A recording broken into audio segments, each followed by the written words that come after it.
नमस्कार मित्रों, better study में आपका स्वागत है। आज हम देखेंगे सैयद वंश के महत्वपूर्ण प्रश्न जो परीक्षा में बार बार पूछे जाते हैं। आज हम उन्हें देखेंगे। तो सबसे पहले हम देखेंगे सैयद वंश का टाइम पीरियड। सैयद वंश का जो टाइम पीरियड है वह 1414 से लेकर 1451 ईस्वी तक चला था। टोटल सैयद वंश जो है 37 वर्षों तक चला था। तो आइए हम सैयद वंश का पहला प्रश्न देखते हैं। सैयद वंश का संस्थापक कौन था? तो इसके ऑप्शन जो है मुबारक शाह, मोहम्मद शाह, खिरज खां, आलम शाह। तो इसका सही आंसर जो है सैयद वंश का संस्थापक जो है खिरज खां था। इन्होंने सैयद वंश की स्थापना की थी। बाकी खिरज खां कौन था, आइए हम उसके बारे में जानते हैं। खिरज खां इसने जो है सुल्तान की उपाधि ना धारण करके रैयत-ए-आला की उपाधि धारण की थी। उस समय जो है दिल्ली सल्तनत के जितने भी शासक थे वो जो है सुल्तान की उपाधि धारण करते थे, किंतु यह खिरज खां पहला शासक था जिसने जो है सुल्तान की उपाधि ना धारण करके रैयत-ए-आला की उपाधि धारण की थी। यह जो है तैमूर लंग का सेनापति था। यह जो है यहाँ से कर वसूल कर अपने राजा को लगान के रूप में दिया करता था। ये है खिरज खां। आइए नेक्स्ट प्रश्न हम देखते हैं। क्वेश्चन नंबर दूसरा है दिल्ली सल्तनत का। क्वेश्चन नंबर सेकंड है दिल्ली सल्तनत का कौन सा वंश का शासनकाल सबसे कम समय के लिए था? दिल्ली सल्तनत के कौन सा वंश का शासन सबसे कम समय के लिए था? तो इसके ऑप्शन है लोधी वंश, तुगलक वंश, गुलाम वंश, सैयद वंश।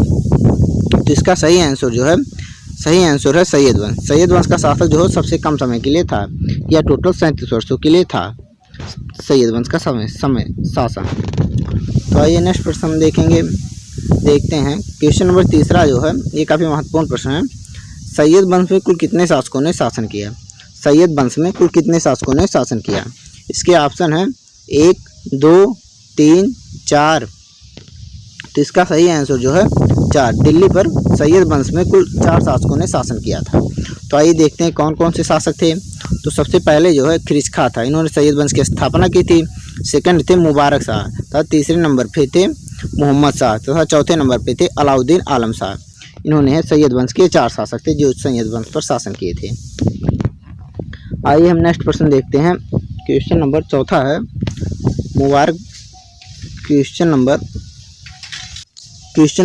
है मुबारकबाद की स्थापना किसने की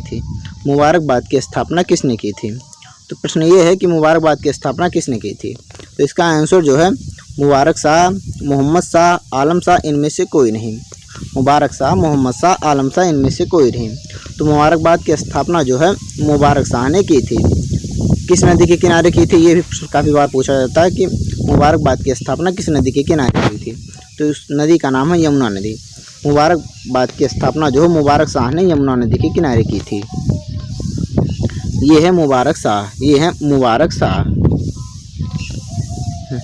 आइए नेक्स्ट प्रश्न हम देखते हैं। ये भी काफ़ी महत्वपूर्ण प्रश्न है जो कई बार परीक्षा में पूछा गया है। सैयद वंश का आखिरी शासक कौन था? तो ऑप्शन है मुबारक शाह, मोहम्मद शाह, अलाउद्दीन आलम शाह, इनमें से कोई नहीं। तो इसका आंसर जो है सैयद वंश का आखिरी शासक जो है अलाउद्दीन आलम शाह था। यह जो है सैयद वंश का आखिरी शासक था। ये है अलाउद्दीन आलम शाह। आई होप गाइस इस वीडियो आपको पसंद आया हो तो लाइक, सब्सक्राइब, कमेंट तथा अपने दोस्तों के साथ शेयर करना ना भूलें। धन्यवाद। अगले वीडियो में देखेंगे हम लोधी वंश। दिल्ली सल्तनत का काफ़ी महत्वपूर्ण वंश लोधी वंश। धन्यवाद।